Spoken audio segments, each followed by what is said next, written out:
Thanks so much for joining us today, Catherine. I really appreciate it. Yeah, thank you for inviting me along. Absolutely. So today's discussion is a little different, and I want to make sure we level set that, especially with parents that listen to our show. I'm never really sure if I'm supposed to call this a disease or not. The condition that we're going to talk about specifically today, it is airway related. However, since it relates mostly to adults. However, there is kind of a correlation that we wanted to make sure that parents of younger children heard, and especially, those that are teenage and up. So the organization that you're with is Living with Idiopathic Subglottic Stenosis, and it is a group on Facebook that anyone can find, correct? Yes, that's correct. Awesome. And I also want to make sure the listeners know, just to be transparent, this conversation may be a little emotional for me today because I am a member of this group. I have suffered from this disease since 2004 myself. So it's a little personal today. Yes. So let's go ahead and tell everybody a little bit about what is idiopathic subglottic stenosis.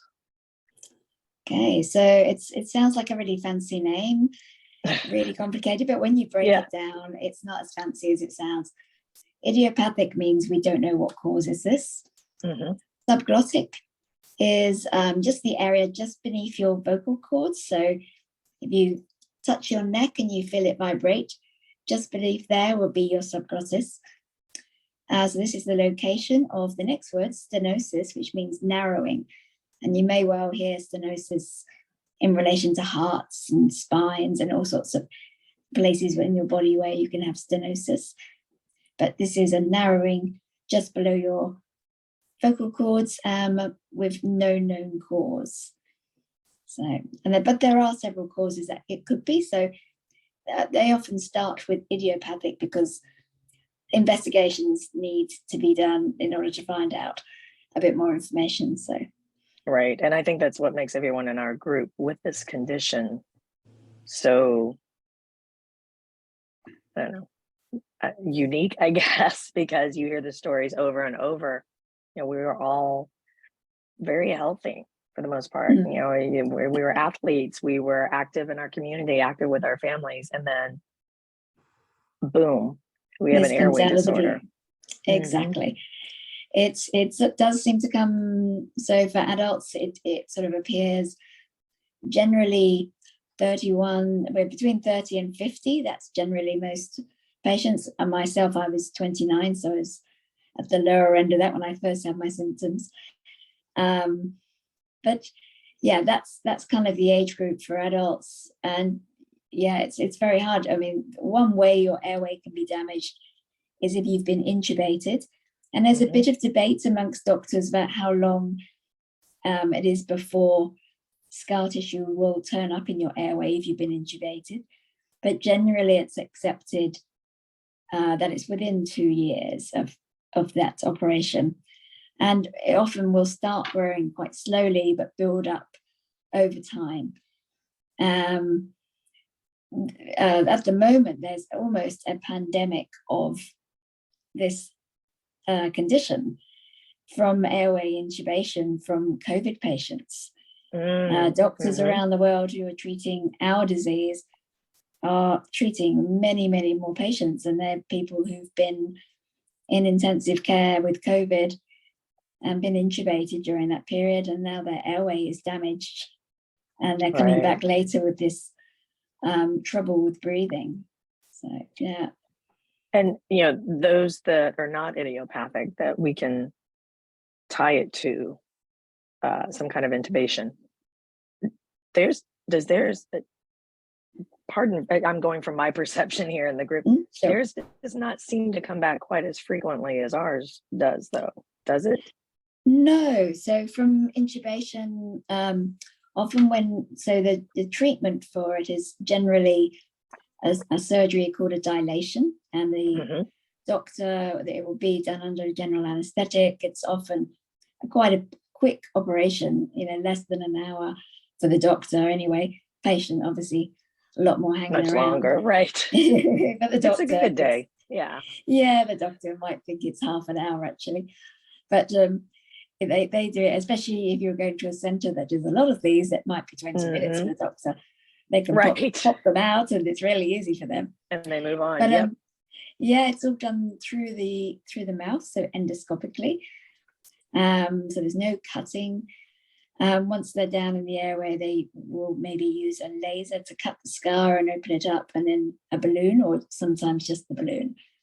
So that's done. And the same surgery is done if the airway is damaged through intubation, for those patients. But often it doesn't come back quite so frequently. So it might come back once a year for those patients. Then there's the other patients which haven't been intubated ever. There's quite a few of those. And their airways often are closing up more frequently. So they will have a surgery, feel fantastic, and within a few months, they're back to square one again and needing another surgery. And those are the mystery patients.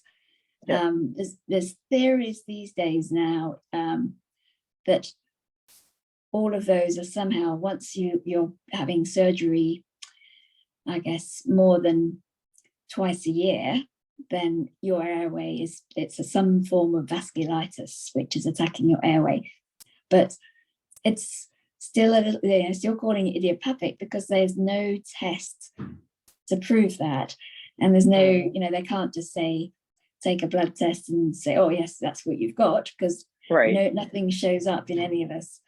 Or they can't find it yet anyway.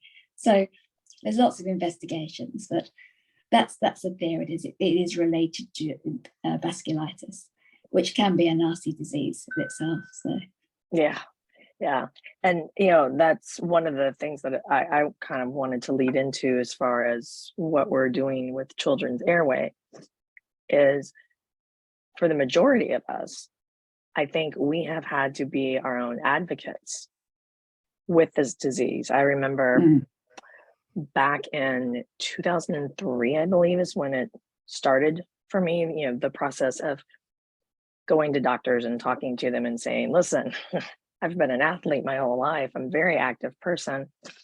I have a young infant that, I chase after and do things with her. I guess she was a toddler by then. Never had allergies. Something's going on. And they kept saying, no, it's allergies. No, you don't understand. I don't have these kind of allergies. This could not be impacting me. I can't go up a flight of stairs without gasping for air. And I had to be my own advocate and push and push and push. And that's one of the things that we tell parents all the time. Your child. Yes. Something's wrong. And some of the symptoms that we have, you do see in children, but as you and I have chatted offline, children don't know how to identify them. They don't understand that snoring. First of all, they don't know they snore, but they don't understand that snoring is not normal. That it's not normal for a young child to wheeze and gasp as they go up the stairs, or to have, as we call it, the Darth Vader breathing that we do. That these things aren't normal. So I think advocacy is something that's very important, don't you think? And don't take no for an answer. I mean, when you feel like your doctor is fobbing you off with something that's doesn't feel quite right, and probably most of your life you've been super healthy, and maybe your child's been healthy, and you always trust your doctor. The doctor knows best. I mean, they're an expert, they trained at this. But in reality, once you get that gut feel that this isn't right, you have to keep pushing and push for a second opinion. It's certainly within your right to get second, third, fourth opinions, and do your research and read. I mean, everyone always tell you, doctors always tell you, don't keep off Google, don't read Google. Right. Sometimes it is the right thing to do, to actually question what they're saying to you. And if you don't feel like it's right, I think you have to keep pursuing another answer. Yep, I would agree. And I think groups like, the one that you've created on Facebook, these types of groups really help parents as far as, you've already done the due diligence, the documentation is there, the research is there. There's a community that's built up. And I think that helps quite a bit, especially when you're dealing with the unknown, such as any kind of airway issue, because they're just so hard to pin down. Absolutely. And it's you just cannot explain how valuable it is to be able to talk to another person who's going through the same thing as you. So whether you're the patient that we have been, or whether you're a parent with a child trying to understand, is this normal for my child? Should I expect this? And who should I see? I mean, you can get an endless amount of just emotional support. And I know that lives have been saved just by having this group. You know, it's just through somebody will be holding off going to the hospital because they don't want to bother them, and maybe I'm not as bad as I think. And other patients in the group will say, yes, just get there, get yourself there ASAP, and, you know, giving them advice on what steps to take to try and protect themselves. Because also when you have an airway issue, the last thing you want is a over-enthusiastic junior emergency doctor damaging your airway or putting a tracheostomy in. And that's, again, I've been told by some of the world's top surgeons, is one of the biggest problems. They say weekends are horrendous for people just responding with the wrong treatment, and then they have to try and spend years sometimes undoing the damage from one night.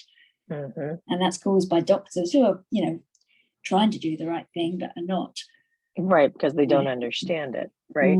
And I do think that's also one of the issues that we're finding that parents are running into when they're trying to deal with, I guess deal with's not the right word, find help for and, you know, support children with airway disorders. You know, it's a lack of knowledge. They just, the medical professionals weren't taught this. So it's an unknown, so they don't know. You know, I know firsthand, I have my ID bracelet on, which is on at all times to warn somebody, hi, you have to use this particular tube on me if I were to be intubated, because you could kill me. Yes, exactly. And I have the same, you know, I just hope they would look at it. I watch all these medical programs. No one's ever looking for a bracelet. Like, I know. I think that's the same nightmare we all have. Please check the ID. Please look on the phone on the medical. Go check it out. So, and with regard specifically, just to kind of give people a little more information about the idiopathic side of subglottic stenosis, I always get this figure wrong. Is it 93% women, or is it higher? Is it 98? It's 98. Some doctors believe it's exclusively women, but there are men who are being diagnosed. And it could be that they're the one, you know, those men have the vasculitis, or there's a disease, I can't even pronounce it, but the initials are GPA. It used to be called Wegener's granulum. Anyway, and a lot of doctors say, yeah, no, there are no men. But I know for all the research that I've done that it's probably about 2% men. And whether they've slipped into the wrong group or not, who knows? Doesn't matter at the end of the day. They're still struggling with the same boat. Exactly. I don't mind that there's men popping up, because maybe we all have vasculitis at the end of the day. We don't know.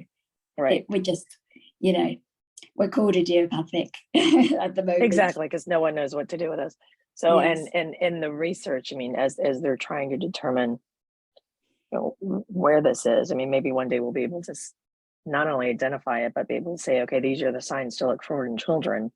Yes, exactly. Wouldn't that be amazing? Or it could be a little genetic test to say whether you've got something. I mean, I believe it kicks off with, I think it must be a perfect storm of things. We don't know what that perfect storm is, but maybe one of those things is a hormonal change in your body. Having children. There's a lot of clues that's involved. What else? I don't know.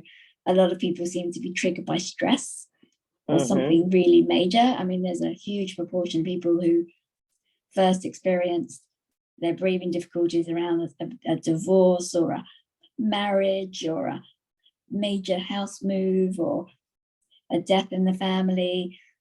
But then that could be that it was already there and they just noticed it because of there being a little bit tighter around the airway and more emotional. So you don't know. It's very hard to prove anything.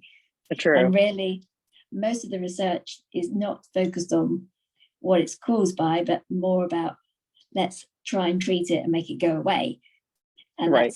That's the primary focus at the moment, which is understandable. And I could, while I'm quite curious where it came from, I'm like, also don't want it to come back. So exactly, right, same boat. And I think another thing that we go through that I think parents, it's something to keep in mind, because kids don't really know, or they don't know how to verbalize it, but environment can absolutely impact your breathing if you have any sort of an airway issue. I know for me personally, that's why I had to leave the state of Texas, because the air quality, between the air quality and the heat, I was one of those people that it just exacerbated and made things infinitely worse for me. Yes. So I had to get to where it was cooler and the air was, had that natural moisture in it. And is that something that, I already know the answer, but is that something that you see a lot in the group, that other people, that tends to impact airways as well? Absolutely, yes. I know we have, in California and, different parts of the world, in Australia, they have huge fires over the last few years. And those patients who've been in the smoky air have really, really struggled. Right. And yet, we have, try and think of, some patients live in amazingly clean air. We have one person in the group who's in Yosemite National Park, and her breathing is amazing. She's like super athlete, lives up on top of a mountain, so she really is, but she does still struggle, She still has this disease, but she's incomparable to anybody else. So when she struggles, like, I think anybody else who had to her same peak flow levels would be going, wow, I'm a superwoman. Right. And peak flow levels, that's something that I think parents with children with airway, that's something that most of them, maybe not even just them, most people don't really understand what that is. So let's talk a little bit about that. I know there's some information if people are looking for it on the Facebook group that you've got. What is peak flow? How do you measure it? Why is this important? Yeah, so traditionally, a peak flow meter has been used for asthma. So if basically it's a very simple little device with a sort of a little spring in it, a little piece of plastic that you just put your mouth over the mouthpiece and you blow as hard as you possibly can. And then you take a deep breath, you blow again. You do 3 good hard blows. I sometimes do one for luck, because I don't like where the third spot is, but it doesn't tend to move any further. And you write down that number. And there is a well-documented guidance on where people should be for their age and their height and their gender. So women and men's peak flow are very, very different. So never compare yourself with your husband. Yeah, he's going to be way better. Even if he was struggling to breathe, he would be way better. So and you don't compare against a much younger person or a much taller person. It's there's all sorts of things, but really it's a very simple guidance of how you sit compared to a normal person. If you had a normal airway and you were breathing normally, how bad are you? And as you track it over time, you're able to plot trends. So if the breathing starts getting worse, you're able to sort of recognize that. So there's some great apps which are free. In the US, it's Asthma MD. There's an app there which you put all the information in about age, gender, etc., and it plots a chart for you, so what expected levels are, and then you can buy, I think it's about $10 or something like that. It's even $10 and $20 for a peak flow meter, and you can buy them online or in a pharmacy, And yeah, that's, you just plot that number from that into the app each, I do mine daily, but when, a couple of times a week, if you can only do that, that's fine. And you'll gradually plot a little trend and be able to understand whether you're stable or whether you're improving or generally, in our disease and gradually going down. Yep. You're on the clock to see when you have to go back in. That's right. But at least you can recognize trends and you can contact your doctor quickly with real information. I think often people fly off the handle just saying, "Oh, I feel bad," and it's very hard for a doctor without having a number or some kind of quantitative. How are you when you feel good and how are you now, and what's the trend been? Because you could have a temporary drop, maybe you have a cold, but it gets better and your peak flow gets better as well. So there's all sorts of things that will impact it, but if you follow it over a long time, you'll get to understand what's a real drop as opposed to a temporary drop. Right. A long-term drop, and you're much better than I am. I will apologize to listeners now. I don't actually take my own advice. I don't do it every day just because I find it depressing. I do it twice or once a week so that I got 4 good numbers every month to show. Because that's a personal psychological thing. But 100% agree, because as parents, if you can do this with your child, that's great, because you have something quantitative to take in to say, something's going on, or I see this mostly in the morning, or certain things happen in the air. You can start to see these patterns, like you mentioned, which are huge. That's huge. And I'll put links to all of that in the show notes for our guests. So one of the other things that I know people with airways struggle with, specifically our group, but I know others too as well, phlegm and mucus. And you hear a lot of coughing. I mean, that's another sign, aside from snoring or some of the other things that we mention on our website, are signs and symptoms, but this perpetual cough. Yes. And mucus. So that's it's an interesting one, because it will be consistent, and generally in airway stenosis, it's because there is an area within the neck which is not normal. So the stenosis is caused by scar tissue, which is very unlike normal neck tissue, which the interior of your neck will have something called cilia. It's a little bit like the inside of your cheek. So if you put your tongue around your cheek, you can feel nice and smooth. That's pretty much exactly what your neck should be like. But when there's scar tissue blocking that's gone, and that stops the cilia moving the mucus up and down nice and easily, like it should do. So the only way to get it past is to cough. The other thing that's going on is that whenever there is a narrowing of any sort of a normal, so a tube that suddenly has a narrowing in the middle, the airflow through that narrow bit increases. And because it's going faster through that bit of your neck, the mucus is drying and becoming a bit more glue-like and a bit stickier. And so that becomes harder to cough as well. So you really do have to kind of cough that out. And as a patient or a parent with a child, you might be noticing that they're coughing out sort of lumps of mucus every so often if they can get a really good cough. Or they're struggling, you can hear it almost growling in their neck because it's still stuck. And that's where you need to use a nebulizer to help put more moisture into the neck and help loosen up that sticky mucus. It is pretty much magic. One good nebulizing treatment. It's amazing what it does. Exactly.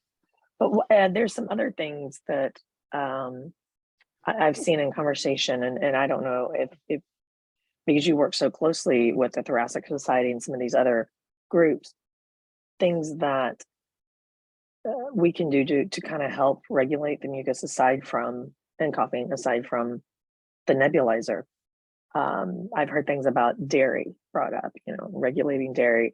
Are any of these other things that we could do, we could try, kind of as home remedies to help? You could, I mean, dairy doesn't work for everybody. Some people find it hard to not have it in their diets, and it doesn't always affect everybody the same way.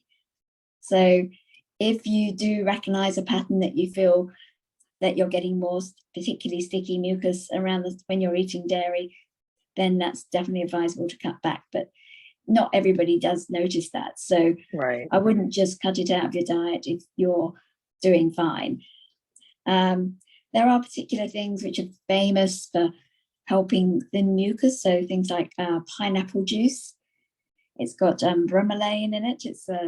You can get tablets which are bromelain, which they help to thin the mucus. So it's fresh pineapple juice, so unsweetened, should be sweet enough as it is. It will help. Right. Yeah.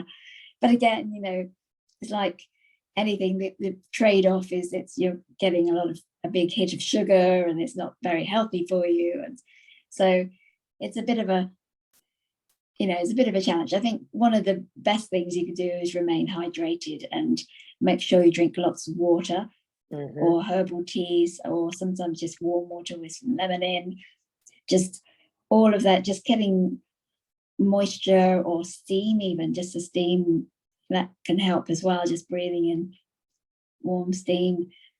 So all those types of things are great ways of doing it at home without any fancy equipment. So I know from personal experience, at least for me, another thing is soft drinks, which I'm sure that's something parents have to contend with. Soft drink soda, I guess you would call it. I don't know. I'm not sure what it is in that outside of the sugar, but there's something in there that I do see a consistent pattern. And I've tested this on both of my children when they've had allergies.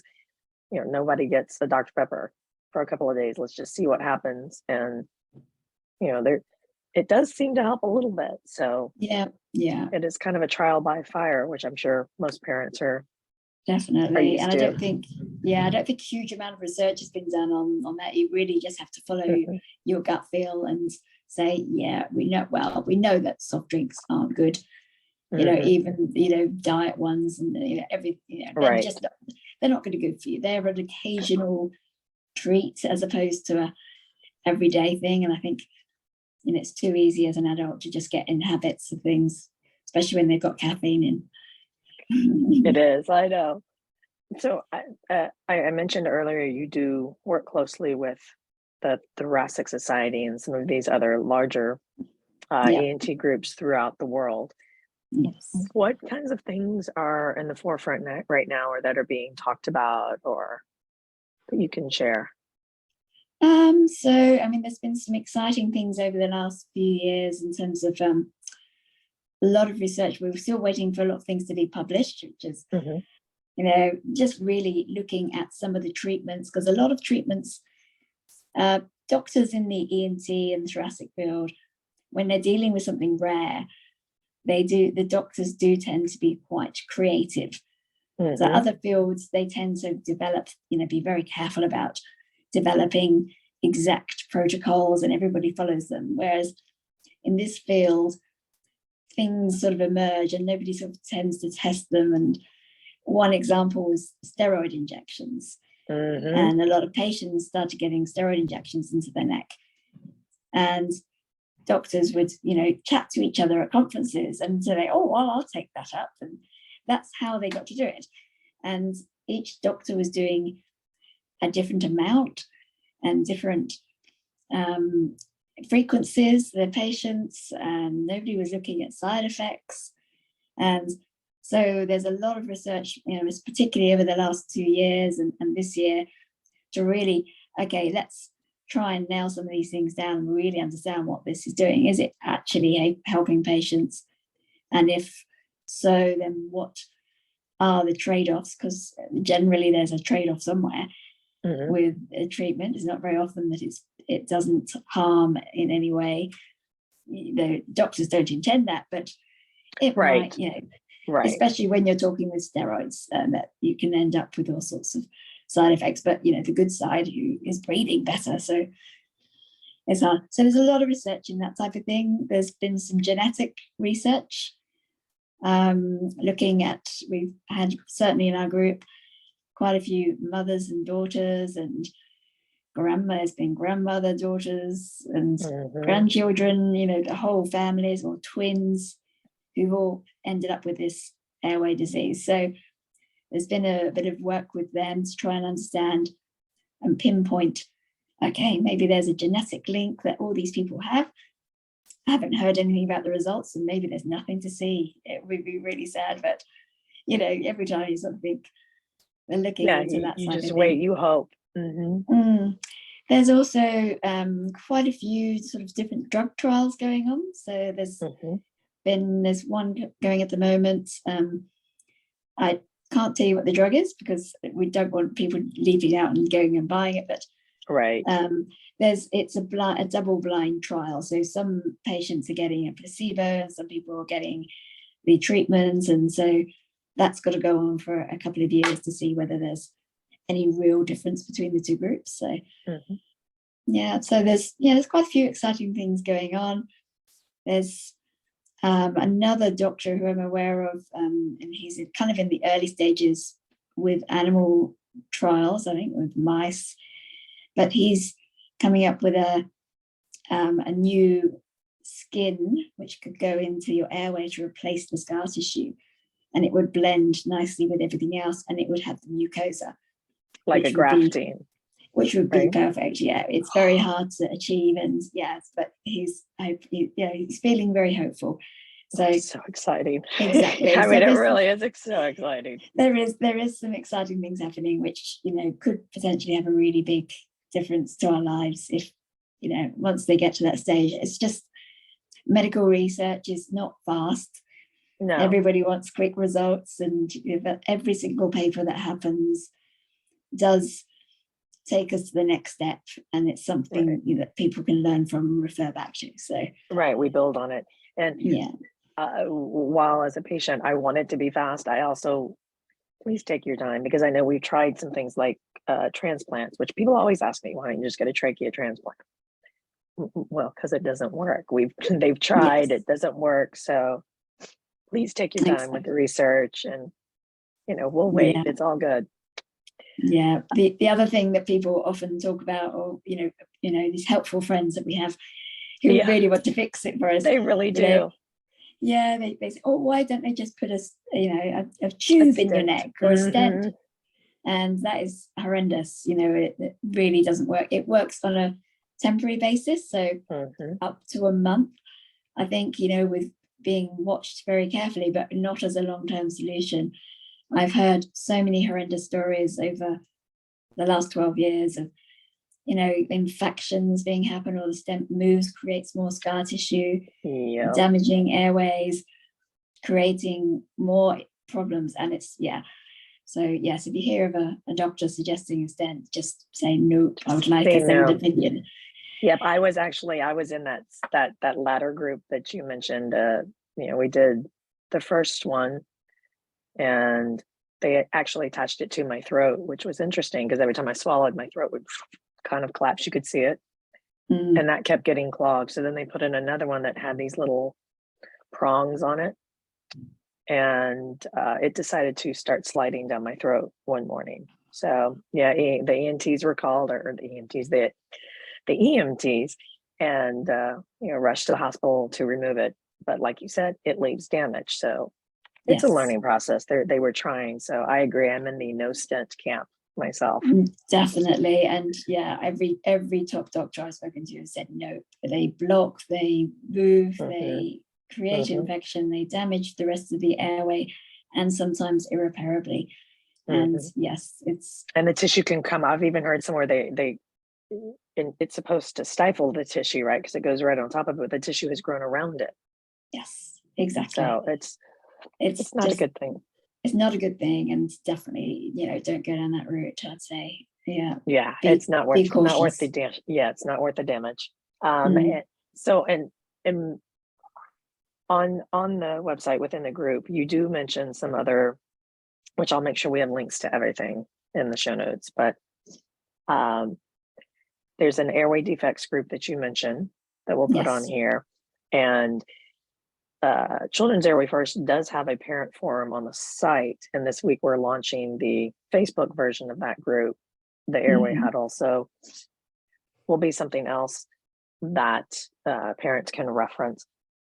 What other, over the past 12 years, what other resources have you found to be really good go-to resources, when you're trying to research signs and symptoms, specifically around airway disorders or airway issues? I guess some of them, I'm a member of ResearchGate, and you can find that on Google. And that's a great way of finding papers, but often papers are very hard to understand for the average person. They are, some of them, over the time I've learned a lot of medical language, but some of them I just, I'm looking up every other word, trying to work out what they're trying to say. And that's in the abstract, let alone the actual paper itself. So, that's a good start if you have an academic mind and are willing to read things. That's a good area to look. In the resource that we provide on the group, which is called the Rough Guide, we've got a great bibliography of papers to look at in the back of that guide. So it's got a huge reading list of some of the things that we've referred to create the guide. And the guide itself has been rewritten into patient language just to make it easier. It doesn't read like a medical paper, but it's all been approved by doctors who often give it to their trainees and their, anybody in their team to say, this is what subglottic stenosis is about, or airway stenosis, and here are the symptoms and here are the myths. And, it's a great summary for anybody to learn about it, really. So, yeah. And it's incredibly helpful because all the medical terminology, especially when you're first finding out about any airway disorder, it's overwhelming. It's like learning a new language. It is. It really, really is. It is. So one of the things I do for all our guests at the end of every episode is we just open up the floor to our expert guests. What kind of message, or what would you like to say to parents to leave them with regard to the state of airway disorders, or having to come to terms with and find help for their child with an undiagnosed condition?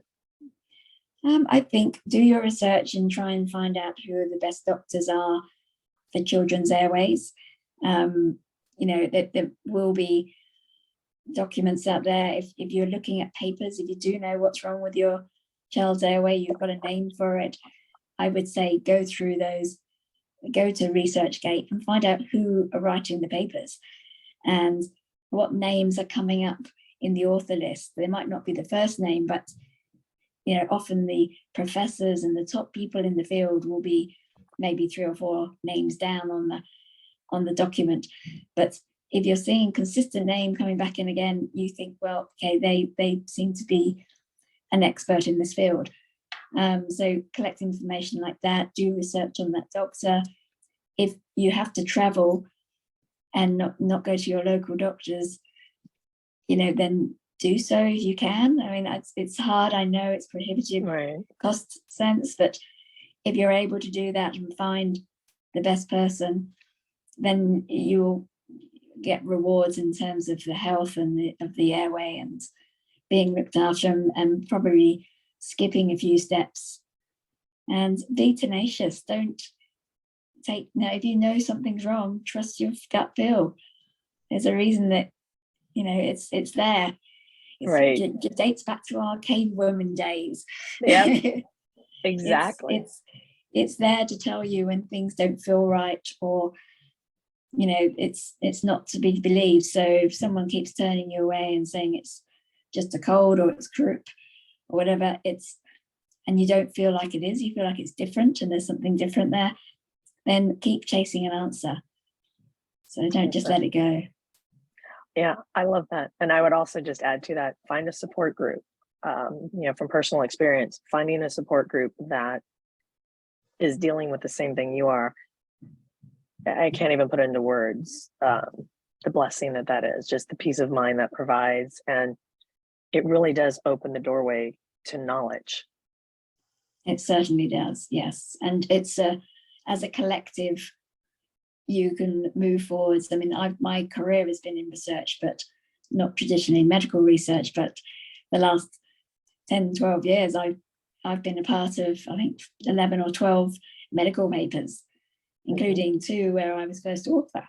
So, you know, my market research career, which was all about making banks and telcos more money, has now been turned to good, and where, you know, it's about progressing knowledge in the airway stenosis field. So, which is, you know, it's a good thing to be involved in, and help me learn a lot, and it is get to know some good people. And I for one appreciate your dedication to it. So thank you for everything that you do. And I appreciate you being on our podcast today. Thank you so much. Yeah, thank you for inviting me. Cheers.